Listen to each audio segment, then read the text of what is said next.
Assalamualaikum warahmatullahi wabarakatuh. Perkenalkan kami dari KMMI KM05 kelompok 7 yang akan menjelaskan mengenai data analisis dari proyek akhir. Perkenalkan, nama saya Ahmad Adi Wangsa.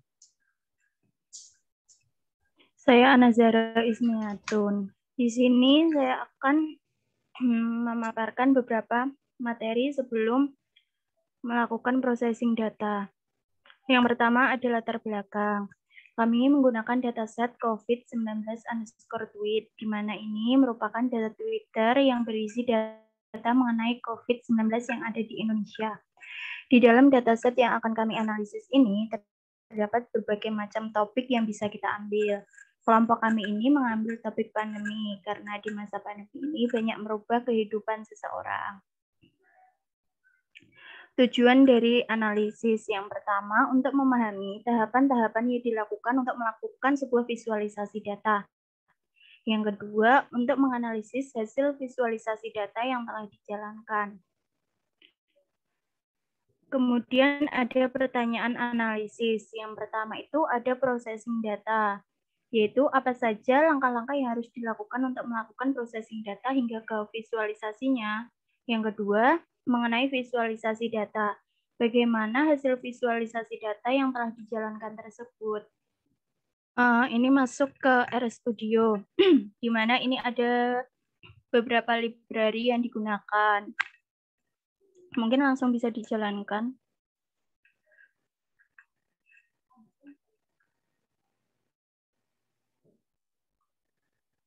Kemudian langkah selanjutnya yaitu memilih topik. Jadi kita harus menjalankan data yang akan diambil yaitu COVID-19_tweet.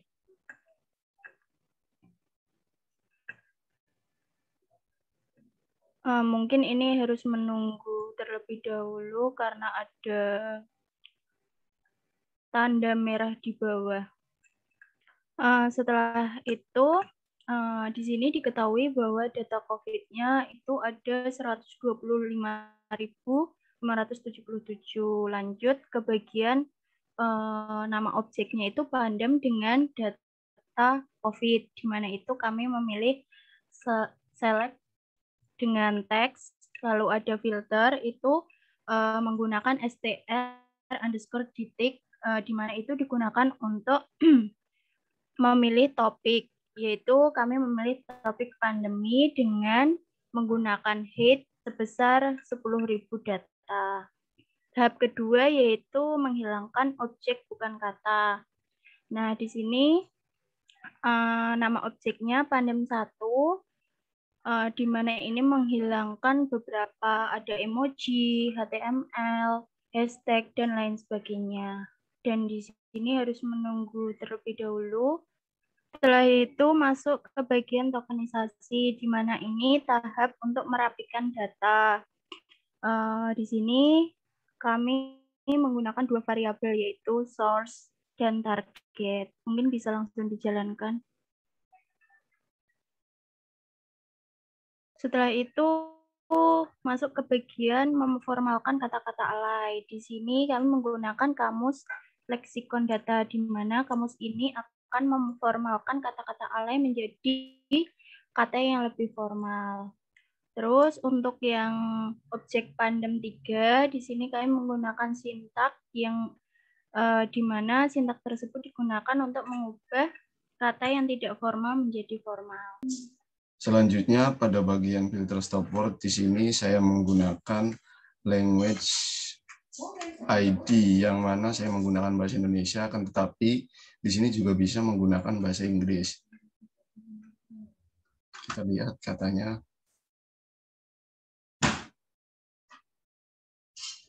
Di sini ada 757 kata.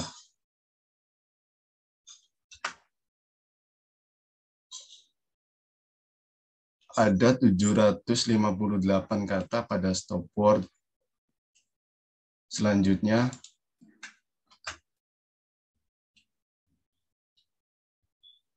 untuk bagian objek Pandem 4 ini kita mengubah membersihkan kata-kata yang tidak bermakna, yang tadinya memiliki kata 249.000 itu dikurangi menjadi 90.000 kurang lebih. Yang selanjutnya kita akan melakukan penghitungan frekuensi kata terbanyak. Pada objek ini saya akan menggunakan sintak count, search, range, dan dash. Di sini saya hanya mengambil 10 kata yang paling sering digunakan.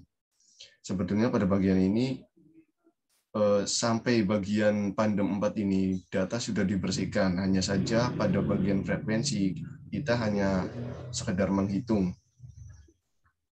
Mohon maaf kalau agak lama, dan kelompok kami juga tidak menggunakan stemming karena stemming device saya dan teman saya tidak support untuk melakukan stemming. Mohon maaf sebelumnya. Nah, ini ada 10 kata yang paling sering banyak digunakan. Antara lain ada kata COVID, pandemi, ramai, alhamdulillah, harian, berbanding, yaitu merah, dan memaksimalkan. Pada bagian visualisasi graf, di sini saya akan menggunakan GP sebagai visualisasinya, akan tetapi pada visualisasi graf ini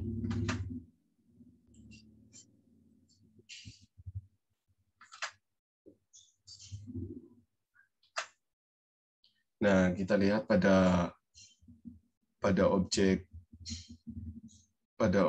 pandemi ini kita mengubah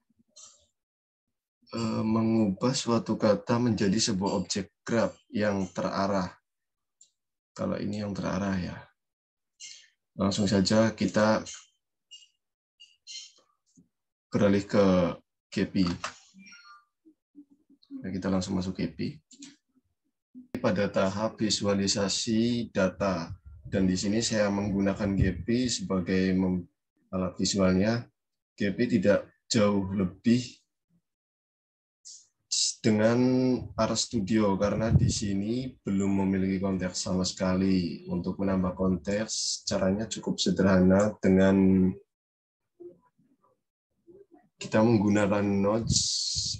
Perhitungan nodes di sini, nodes itu sebagai banyaknya titik dari graf tersebut. Di sini nodes-nya memiliki 1477 dan memiliki edges atau garis-garis yang memiliki 1839. Di sini saya sudah merunning pada bagian average degree, yang mana kemudian saya menggunakan size pada bagian nodes ranking. Di sini saya akan merunning. Di sini terdapat bulatan yang besar di mana bulatan ini berhubungan dengan topik yang kita pakai, yaitu pandemi. Di sini yang bulatan besar itu berarti kata yang paling sering digunakan dalam topik pembahasan pandemi ini. Kemudian saya akan merunning pada bagian modularity. Clustering foundation. Nah, pada GP dia akan menghitung setiap nilainya secara otomatis. Average memiliki 249, di sini ada 38. Kemudian saya akan merunning pada bagian modularity.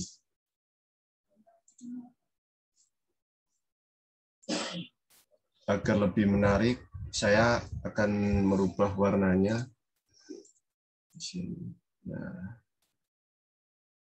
saya akan membuat modularity class terlebih dahulu. Nah, pada bagian modularity class ini terdapat warna ungu yang di mana dia diikuti oleh beberapa titik yang artinya titik-titik tersebut itu biasanya selalu terhubung dengan titik yang paling terbesar ini. Kemudian saya beralih kepada nama.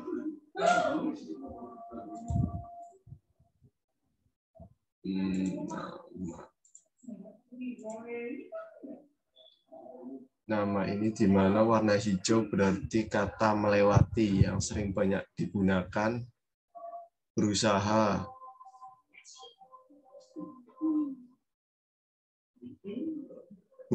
kapitalisme, dan terakhir warna pink yaitu paham.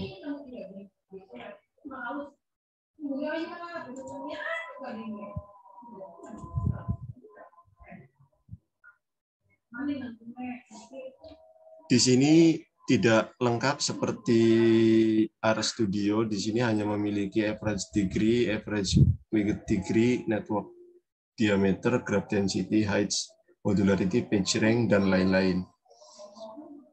Langsung saja di sini saya akan mencoba layout lain.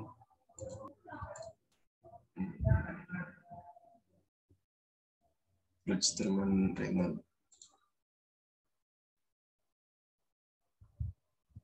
Nah, grab ini dia membuka dengan sendirinya karena layout tersebut berfungsi seperti ini. Jika dirasa cukup, stop. Nah, seperti yang saya bilang dari awal ini ya, warna ungu ini warna yang lebih dominan, di mana nodes kecil di sampingnya itu selalu berkaitan dengan